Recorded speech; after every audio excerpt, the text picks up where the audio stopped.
Welcome back to Philosophy and Ethics in Games, the series where I break down the stories in some of our favorite games and ask the tough questions to figure out what is right and what is wrong. I'm Josh Bearheart Hawk, and today we're taking a very special trip to Wyoming to visit the Shoshone National Forest in Firewatch. In case you missed any of the previous episodes in the Philosophy and Ethics series, I've linked a playlist in the description below. As I continue to break down this and other games, I'll add new videos to the playlist so you can find them all in one place.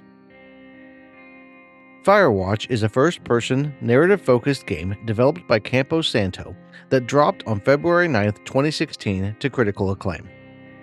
It follows the story of Henry, a man who has decided to take on a job as a fire lookout in the remote wilderness of the Shoshone National Forest in Wyoming.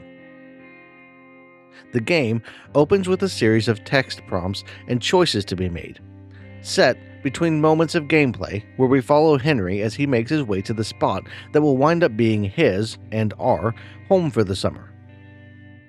The text on screen acts as a flashback of sorts, showing the things going through Henry's mind as he travels. He's thinking about the first time he met his wife, Julia, how afraid he was to approach her when he first saw her across the bar, and how he knew the moment he met her that she would change his life for the better. As the story unfolds, we see their love grow, through good times and bad.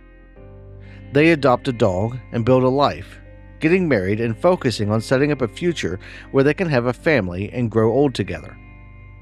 In the mid-1980s, Julia gets a teaching job on the other side of the country, putting any plans that they might have had on hold as Henry doesn't want to move with her. As tough as the distance is, though, they make it work and spend as much time together as they can. It's just another challenge to overcome, and their love is worth the effort. In 1985, though, the first signs of trouble emerge. Julia is put on leave after losing her temper on a colleague who borrowed a book she didn't remember lending to him. It isn't like her to get that angry, and it definitely isn't like her to forget something she'd done just a couple of days prior. Things only escalate a couple of years later as her memory seems to be getting worse. She's put on leave again by her university, this time a permanent medical leave, when she's found driving her car in the wrong town, not knowing where she is or why she's there. Back home with Henry full-time, he never knows who he is going to get. One day, she's the amazing, caring woman he fell in love with. The next, she doesn't know who he even is. By 1988, Henry has to make a decision as her mental condition deteriorates to the point where he can barely keep up with her. In case it isn't clear by now, Julia is suffering from Alzheimer's. Alzheimer's is a debilitating disease that wreaks havoc on a person's memory, causing them to forget people and places they've known their entire lives. It typically affects older individuals, but it can be seen in younger people as well in rare instances. There's no cure, and as the disease gets worse, the person suffering from it will eventually need round-the-clock care that can be a strain on their loved ones in every way imaginable. And this is where we, the player, have to make one of the hardest decisions Henry could ever face. Do we admit Julia to a facility where she can get care from trained staff who can make sure she is safe at all times, or do we have Henry try to care for her on his own? This is a decision that no one should ever take lightly, but it's also one that is very unique for each person. Stepping out of the game world, as we so often do in these videos, we could easily find thousands of examples of people in the real world needing to decide what to do in this very situation. The thought of sending someone you love to a place like a nursing home or other care facility is terrifying, and people often struggle to justify taking such an action. And those who do decide to send their loved ones to a place like that are often looked down upon in society. They're met with stares and sometimes even open judgment from others who couldn't possibly understand the weight of the decision. Not everyone is equipped mentally, physically, or emotionally to handle the burden of taking care of someone who can barely function. No matter how much you love the person, if you aren't able to take on the responsibility for round-the-clock care that they need, the best solution is sometimes the hardest to handle. That's also not a conversation people tend to have before that kind of care is needed. We all like to think that we're going to be around forever, or that we'll never be in that bad of a situation. But time is a cruel mistress, and many people wind up needing at least some extra care when they grow older, if not before then. It's something we should all consider, and something we should think about while we are able to do so. In Henry's case, I chose to have Julia put into a full-time care facility because it's the best option for her. She needs full-time care, and that is just too much for any one person to take on in the long run. But that decision doesn't go unpunished, as we find out not long after that his friends start to act differently around him, or at least he feels like they are acting differently. He imagines their wives telling them that there will be hell to pay if they ever do what Henry did. And how much of that is real and how much is just guilt eating away at Henry is left up to a guess. Not wanting to be in those awkward situations, Henry slips more and more into isolation, even as he visits Julia less and less.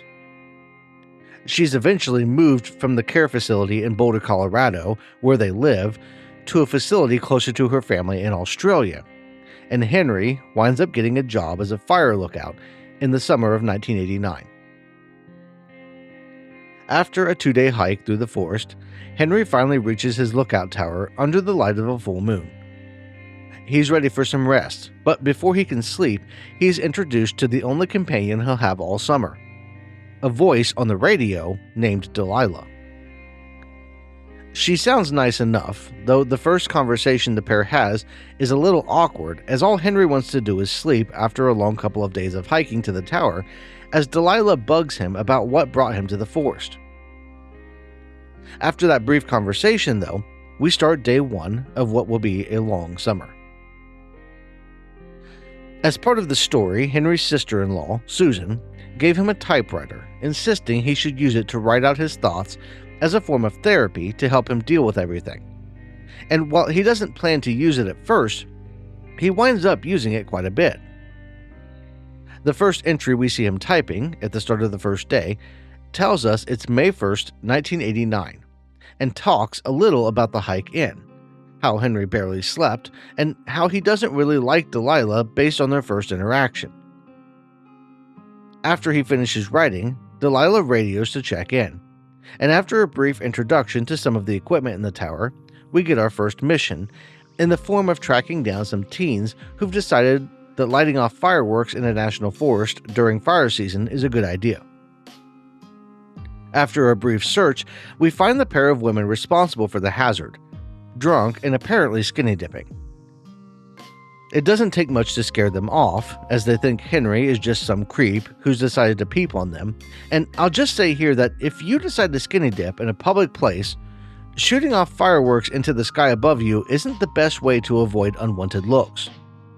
As Henry walks back to his tower, Delilah takes a minute to apologize for harassing him the night before about his reasons for taking the job, saying she was drunk when she called. There are a couple of issues we can latch onto here. The first being that a fire lookout is not supposed to be drinking. Being impaired in any way is detrimental to the ability to spot fires, but it also increases the risk of accidents and hinders decision-making. And that's the other thing, as her decision to break the ice with Henry in such an unprofessional manner hurts the boss-subordinate dynamic they are supposed to have. In the workplace, even if that workplace is somewhere like a national forest, it's important to remain professional and not get too personal. It's not always easy, and inevitably there are going to be relationships, both platonic and romantic, that come from spending a lot of time together in a work environment. But Delilah getting as personal as she does from the very first moment and being drunk when she knows that Henry is going to be arriving is a big red flag as far as work environments go. Ethical violations by Delilah aside, Henry is able to make it back to his tower in one piece, though not before finding a cave and spotting a mysterious stranger on a ridge above him. Those anomalies are the least of his concerns, however, as he arrives back at the fire tower to find that the place has been ransacked. His typewriter is on the ground at the base of the tower. There's a broken window, and things have been tossed all over the place inside. Initially, Henry and Delilah suspect the girls from earlier of sneaking in and messing the tower up. Though this seems like a bit of a stretch, as it doesn't seem likely they would have been able to make it back to the tower before Henry, even if they somehow knew who he was and which tower was his. It's more likely the unknown stranger Henry saw when walking back is responsible, but for now, his identity remains a mystery. Day 2 finds Henry wandering out to see about a possible downed communication line. Delilah says she thinks the storm from the night before knocked the line she uses to communicate with the Forest Service out, and she needs Henry to investigate and find out where it's been severed. On the way, the two carry on a brief conversation where Henry has the option to tell Delilah about Julia, and his decision gets into a moral dilemma that will follow Henry throughout the summer. He's come out to the wilderness to do some soul searching and put the past into perspective, but he also seems to be running away from his grief. As part of that, he winds up having some pretty intimate conversations with Delilah and capturing a feeling that he likely hasn't had in a long time. He has to balance that feeling, that excitement, against his love for Julia, his wife, who doesn't even know who he is most days. For most people, getting married includes taking a vow to the person that you're wedding to love and cherish them in sickness and in health. But very few people can even imagine a scenario where the person they shared that promise with no longer remembers them. Falling out of love or betraying those vows is one thing, but how do you handle the person no longer loving you because they've lost the memory of building that love in the first place? For Henry, it would be as if Julia had died. He can't look forward to building any semblance of a life with her in the future, as she's fading more and more with each passing day. At the same time, she's still living and breathing, and even has occasional moments of clarity where she might remember something of the love they shared. Judging Henry for running away from his problems, for abandoning Julia when she needs him the most, is easy to do. But not everyone is emotionally equipped to handle that kind of situation so easily. He's scared because he doesn't want to watch the woman he loves slip further away. And he doesn't know how to cope with the feeling that he can't do anything to help her. Even his presence doesn't really make much of a difference, as she often has no idea who he even is.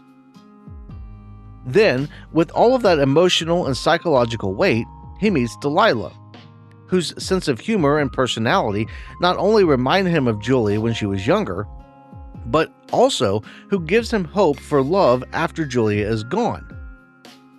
She's the embodiment of what moving on could look like, a reminder that while he can never replace the woman he loves more than life itself, he can also find happiness again in the darkness. And the thing is, this isn't just some made-up scenario. It's something that people have to go through every day in real life. Alzheimer's is a very real disease, and as hard as it can be on the person suffering from it, it's even harder on the people who love them, who have to watch as the person that they care about slips slowly out of reality. Further up the mountain, Henry discovers the communication line has been cut. And for now, we'll just ignore how difficult it would be for someone to cut it and focus on the mystery of who might have done it. Cans of beer scattered along the trail, along with what appears to be a drawing of panties that say "Go to hell," suggest the girls from the day prior again. But even if they had made it up the trail, I can't imagine them climbing the pole and cutting the communication line in the drunken state they seem to be in. As Henry makes his way back along the trail, looking for the girls so he can get some payback for their perceived shenanigans, he discovers the backpack of a kid named Brian Goodwin. He was the son of a former fire lookout, Ned Goodwin, who had brought him up for the summer against the rules. Delilah wasn't a fan of Ned, but she apparently talked to Brian a lot, at least until he and his dad disappeared. Setting that aside, Henry locates the girls' camp, finding it destroyed. They left a note behind, threatening to go to the cops and report Henry for stalking and terrorizing them, though we know that Henry had done nothing of the sort. Aside from the one interaction we've had with them, there's been nothing else of note. leading us to wonder if the person we saw the first day is somehow involved. As if that wasn't bad enough, the two girls wind up being reported missing a few days later. And while Henry wants to do the right thing and let the authorities know about the incident with the fireworks and the trashed campsite, Delilah isn't so keen to share the info. This is another red flag regarding Henry's boss, and at this point the reasons to not only avoid her, but also to report her for violations and get her removed from her post are mounting. That's not an option in the game, but she should not be in charge of anyone, especially in a remote wilderness. She drinks on the job, speaks inappropriately to her subordinates, lets a lookout keep his son in the park with him against the rules, and now is lobbying for withholding information that could be useful in a missing persons case. Now, Henry can convince her to mention the situation to the authorities, but we find out later that she never actually does, even when she said she would. She seems less and less trustworthy by the day.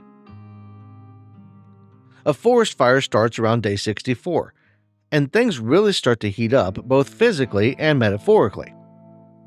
Delilah expresses her feelings for Henry, suggesting the two should get together at the end of the summer, despite the fact that she knows he isn't really available. This is yet another red flag, as the fact that she would be trying to entice him to cheat on his sick wife shows just how little she actually cares about him.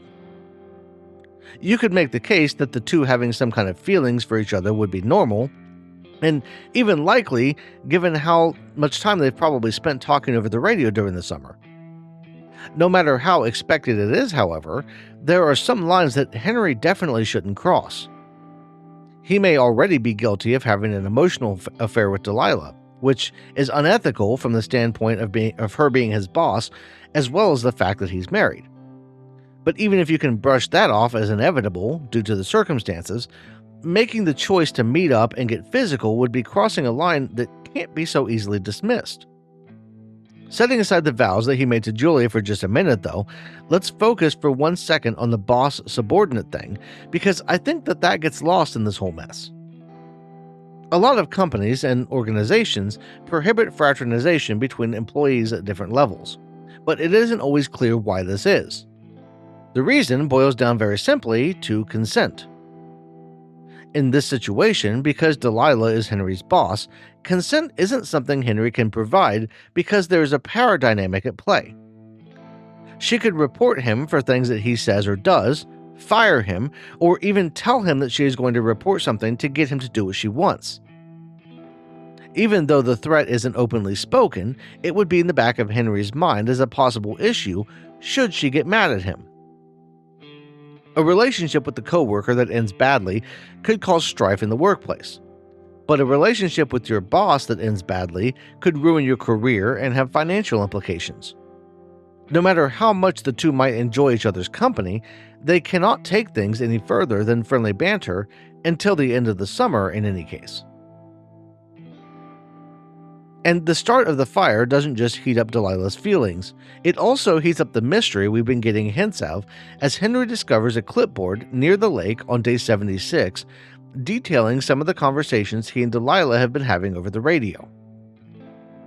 A noise down a nearby trail draws his attention before he can even process what he's found, and he winds up being knocked out by someone as he's reaching down to recover a radio that the stalker likely dropped. And this really breaks open the mystery, as Henry winds up discovering a chain-link fence near a spot called Wapiti Meadow. There's no easy way to get in, and the only gate that he can find is locked, meaning there isn't a whole lot that can be done right away. This is another situation that winds up being difficult to deal with, as the ethical thing to do would be to report the Wapiti station that Henry finds to the Forest Service, especially as Delilah supposedly doesn't know anything about it. It might be something they are aware of, having no reason to share its existence with the fire lookouts. The whole thing is played off as some conspiracy where someone at the station is spying on Henry and Delilah, but it just seems really odd that they would set up a whole encampment out there and then not bother to tell the fire lookouts about it. Think of it this way. Would it make more sense to hide the station's existence and chance the subjects finding it and asking questions, potentially jeopardizing any spy operation or study, or to tell them that there's a research station out there and head off any future questions about it? And they wouldn't really need a huge footprint to hide out and listen to or observe the pair of lookouts. A small hidden camp would be more reasonable and less likely to be found by accident. Overall, something isn't adding up, and as much as Henry and Delilah want to get inside the station, I think in a real situation that doesn't really make a lot of sense. At this point, we still don't know what happened to the missing girls from the start of the summer, and we don't know who the stranger we saw on the ridge was. The two seem connected, and it would be more likely that the stranger is some serial killer who is stalking us and working out some kind of blackmail or murder plan than to have some organization spying on Henry and Delilah. That being said, Henry winds up securing an axe from an abandoned camp that some of the firefighters had been using, and he is able to break into the Wapiti station, though not before he and Delilah hear someone else on the radio frequency, causing her to replace the radios with a new set that is presumably more secure. Encryption and the security of radio communications aside, Wapiti Station provides very little in the way of answers, only really giving us access to a tracking device that beeps to guide Henry towards specific points of interest, and a notebook that contains scientific-looking notes on Henry and Delilah. At first glance, these notes would seem to be the nail in the coffin for the conspiracy that some organization is spying on the pair. But, given how they were staged on the table, below some other papers and a convenient tracking device that our new tool led us right to, I'm more convinced that someone wanted us to find the notes. And if we were supposed to find them, then it's not very likely they are part of some bigger scientific project. And as all of this is coming to light, Delilah once again shows her true nature as she suggests Henry should burn Wapiti Station down. Henry points out the flaws in this plan, up to and including the possibility that the fire could wind up out of control, perhaps even turning deadly, forcing her to give up on the idea. But the fact that she'd even suggest that is insane. Here's a fire lookout, someone responsible for people's lives, entertaining the idea of becoming an arsonist. It doesn't really matter either way, though, as the station winds up being burned down anyway, likely by the person that's been stalking them. Henry makes it back to his tower as Delilah calls in the new fire, but the night isn't over as the tracking device winds up leading Henry to a backpack that contains keys to the cave that we discovered back on day 1. That would be a big enough thing, but Delilah spots someone in Henry's tower while he's out, and after running back, he winds up finding a tape recorder taped to his door. The person stalking them doctored the recording to make it sound like the pair conspired to burn down the forest, and things just went up another notch. The morning light finds Henry making his way to the cave, using the key to get into a locked section. He's only barely inside when someone shuts the gate behind him, though, locking him in and forcing him to find another way out. As he explores, he discovers evidence of some kind of accident, with a shoe at the bottom of a drop telling him that he might not be the only one down there. He's able to escape, finding what was apparently the hideout of Brian Goodwin in a little outcropping just outside of the cave in the process. And as Henry secures some pittance that are going to help him in the cave, the mystery is starting to lift. Going back into the cave and rappelling down further into the darkness, Henry discovers Brian Goodwin's body lying under some rocks at the bottom of a big drop. It's pretty clear he's been there for a while, and the only thing left to do is break the news to Delilah. And she takes it hard, realizing pretty quick that if she'd just done the right thing to begin with, if she'd followed the rules and reported Ned for having Brian there, Brian might still be alive. Strictly speaking, it isn't her fault, but that doesn't change the guilt that she feels.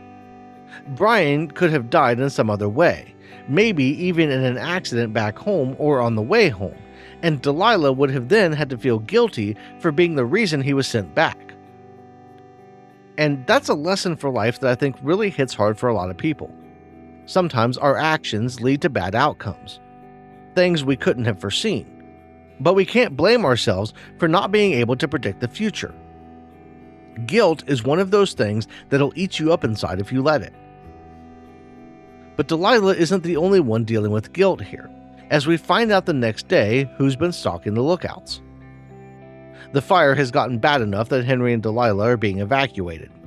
Before that can happen, though, the tracker starts beeping again, leading Henry to another tape and providing us with some answers. Ned Goodwin was behind everything. He'd been teaching Brian to climb when the boy fell to his death in the cave. It was an accident that Ned blames on Brian, saying the boy didn't sink his piton deep enough into the rock. But in reality, I think that Ned knows deep down that the error was really his for not ensuring the safety of his son by double-checking the setup. He spent the past 3 years in the park, hiding out in a cave and keeping watch over Brian's body. He says he didn't want to go back to society, to have to answer questions about what happened and bury Brian. In a way, he was almost pretending like it didn't happen. See, if he didn't have to go back, if no one else knew the truth, it meant that he'd never have to acknowledge that he failed his son.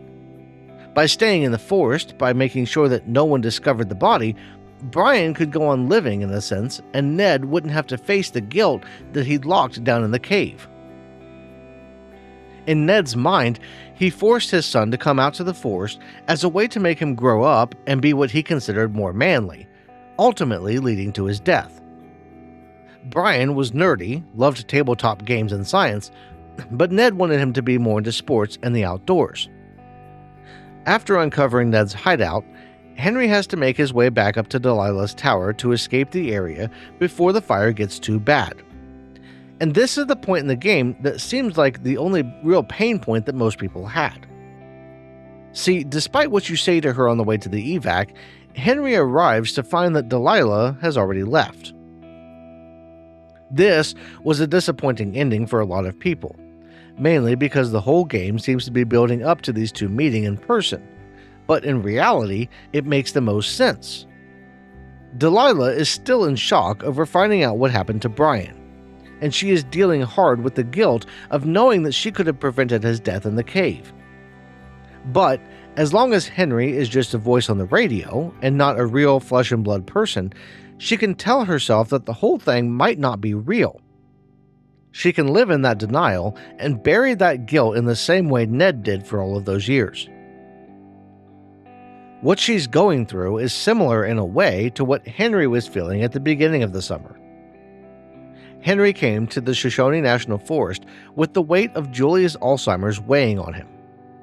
He blamed himself for not being able to do something to make her better, and then he replaced that feeling with the guilt of putting her into an assisted living facility and then running away to be a fire lookout. Over the summer, through conversations with Delilah and writing his thoughts using the typewriter, he managed to work through some of that guilt. And by the end of the season, he's ready to face his mistakes and be there for Julia. After one final conversation with Delilah, Henry heads out to meet the rescue helicopter, and as he climbs to safety, the screen fades and the credits roll. So that's Firewatch. As far as story-based games go, it's up there in my top 5 favorites of all time. It wasn't perfect, but Henry and Delilah felt very real, and the questions it raises about grief and guilt, as well as handling loss, are a lot deeper than they might seem on a first playthrough. Each of the characters, Henry, Ned, and Delilah, have to deal with their own guilt in their own way and time, just like each of us does in the real world. But dealing with guilt and learning to handle loss is only one piece of the puzzle, as we each have to decide what the other side of those things looks like. Once you've dealt with the pain, you have to find the path forward in life and make the best of the time that you have. What did you think of Firewatch? Did you choose to put Julia in a facility or try to take care of her yourself?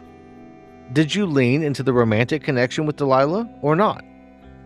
What about the mystery of who was messing with Henry and Delilah? Did you figure it out before it was fully revealed, or were you surprised? Let me know in the comments below, and don't forget to hit the like button. As the summer winds down and we head into the fall, I've got some great games lined up for this series. We're going to be picking apart Red Dead Redemption 2, Detroit Become Human, The Quarry, and many more. So make sure you're subscribed so you don't miss out on anything. If you want to help support the channel by helping me acquire new games and hardware to store those games on, while getting early access to videos, your name on the screen, behind the scenes content, and a lot more, I've got channel memberships and a Patreon. That's all I've got for this one. I want to thank you all for watching, and I'll see you in the next one.